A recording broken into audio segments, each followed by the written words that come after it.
Welcome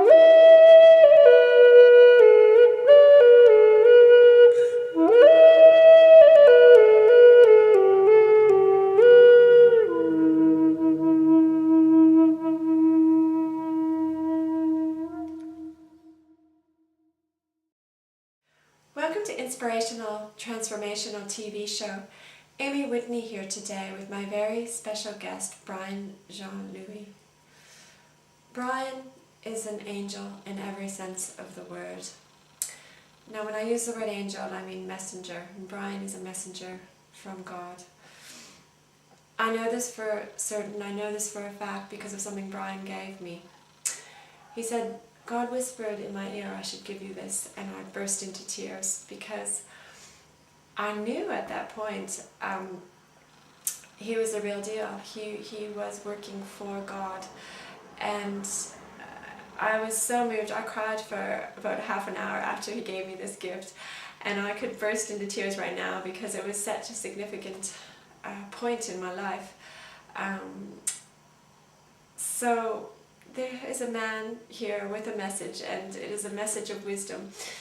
Brian's story is a journey through aspects of life that many of us thankfully will never have to experience, through addictions, through crime, through anger, through abuse to him and abuse that he gave to others, towards others.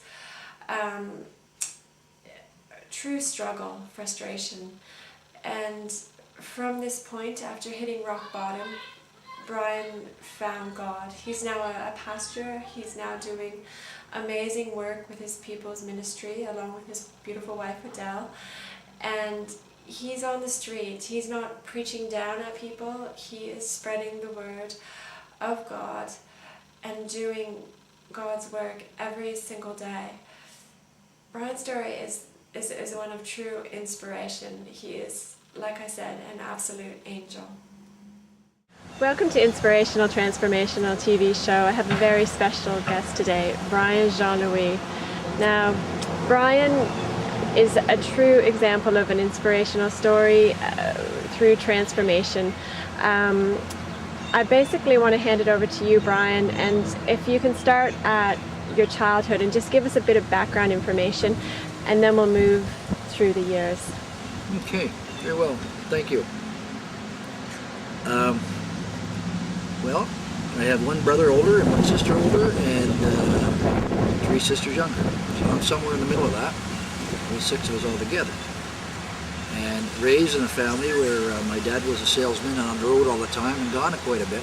My mother pretty much ended up raising us on her own and working at the same time. Very difficult for her to raise 6 kids, especially 2 boys. My dad wasn't around much, and sad to say, when I was younger, I felt really guilty about some of the feelings I had about my dad, because when he came, it was never a positive thing, it was always a negative thing. Right. And I'd witnessed many things that I don't think that any child should witness, but I see in this day and world today that there's more of this going on than people know and meets the eye, and that is abuse in the family. And sad to say, and unfortunately, I came from a very abusive family in the way of alcohol and the use of it.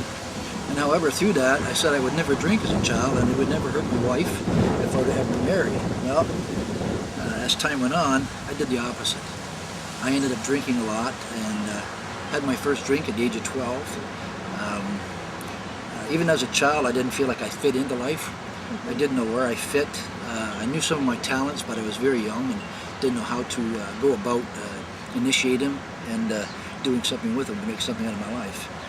Number one, I was a singer, and a well-liked singer as a child. I started singing at the age of 5, and was taken into bars in an early life to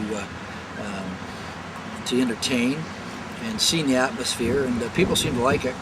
So I kind of pursued that, but the sad thing is about it is it was with the nerve that I didn't have, and alcohol helped me to get through that nervousness and the fear. Coming from a home that was a broken home, you could say, my dad was not much around. It was very hard as a young boy to be able to relate to a man and have men bonding. So I kind of shied away from men because of that. And don't hear me wrong when I say that. I'm not judging. I never knew in my head what was going on anyways. I thought, to tell you the truth, I thought it was my fault that all this was going on as a child, because, you know, you try so hard to be a good kid, but, you know, being a kid is not always an easy thing as being a good adult either. But at the same time, my life pursued into alcohol speedily, and by the time I was 15, I was drinking every weekend pretty much. And alcohol took me to places I wouldn't normally go, and it also helped me do things that I wouldn't normally do. So you mentioned, Brian, that at 5 you were in the bars. Was it your father taking you in the bars to perform? Yeah, 5, 6, and 7. Yeah, he was showing me off type of thing, I guess you could say, and I was enjoying it because I was getting some attention, and I loved to sing. Yes. Yeah, and I don't think he meant any harm in it, but it wasn't, for me, I don't think it was a good thing. And when you say you started drinking at 12, was it with friends or was it with your father? My first drink was, my first drink was, I used to watch my peers from school, and I could never fit into sports. It seemed like I said, I didn't know where I belonged, but I was kind of I guess you could say, an awkward kid because of my, when I look back at it now, hindsight being 20/20, I'd look at it because of the way I felt, because of what's happened to my spirit was broken, you could say, knowing this today. Of course, I didn't know what was going on then. I was just, you know, a messed up kid due to reason. And I believe in the cause and effect syndrome. And also I believe in being the cause of and the effect of. I believe when I was younger, I was affected by the cause. And then I became, of course, married today and have children. In my early years of our married life, I became the cause, and my children became the effect of. And that's a ripple effect. That's not a positive one in that case, but things have changed, and I'll get to that in a few moments, I'm sure. But yeah, that to answer your question, Amy, it was a limelight for me, and as I said, as a kid, I didn't play hockey, I didn't play much ball, I didn't play much soccer, I wasn't into sports at all. My brother was, however, and the strangest thing is, when they would pick teams, my brother was well liked because he was really athletic and good at it.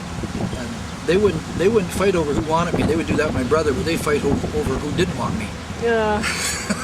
So even in your peer group and at home, you just didn't you didn't feel like you fit in. But my brother, thank the good Lord for him, he said that if you don't allow my brother to play, I guess I'm not playing. He was very valuable players, where I could see it as a kid, because they all kind of sort of cherished him because of his athletic abilities. But that kind of, I felt good about that. There was a brother that kind of stood up for me and took my stand. And sure, I played ball. I didn't always enjoy it because I knew I was being watched. Because, you know, and I think the more pressure you're under, the more you fumble. True. And so yeah, I fumbled through life. Let's put it that way. Pretty much the best part of my life, you could say. And I fumbled through that. And to move on from the clumsy and separation that I had in the abuse that was in the family, that hurt. And as a kid, not understanding it, it was something that was secret. It was something you couldn't share with anybody, and you know, you couldn't talk to anybody about it. And in my upbringing, kids were to be seen and not heard. Yeah. And it made it very difficult to be yourself. And then from that, I didn't know who myself was for the longest time. I continued to search, I guess you could say, my life. I tried many things, I did many things, I could go on. I don't think there's too much I hadn't done as a young person, as an adult, and even as as a teenager, an early adult. I did everything that I could possibly think of. I'm going to say I've not covered the whole world of things, but I've traveled on my own. I've hitchhiked from here to the East Coast. I've been stranded at places. I still was like I was just a lonely shell and hurting, and I didn't know where to go. So through that and by that, alcohol increased in my life, and it just got, well, I couldn't see it. It took me out of me and was able to allow me to do the things that I could do or should have done, and it allowed me to do the things that I shouldn't have done and that I did do. And that was hurt a lot of people and in a lot of places. I was like the kind of guy, if I couldn't be the best in the West, I was going to be the least in the East. And so I traveled, but I did the geographical cure, and through that and by that, I found out it didn't matter where I went. When I opened that suitcase, I would probably pop out of it, and there I was in the midst of myself going, oh boy, it's not about people, places, and things, it was about me. And I come to a place in my life where I'd realized that, and that was in 1988. At that time I was 38 years old, so now you know that I'm only 29 if you figure out the figures.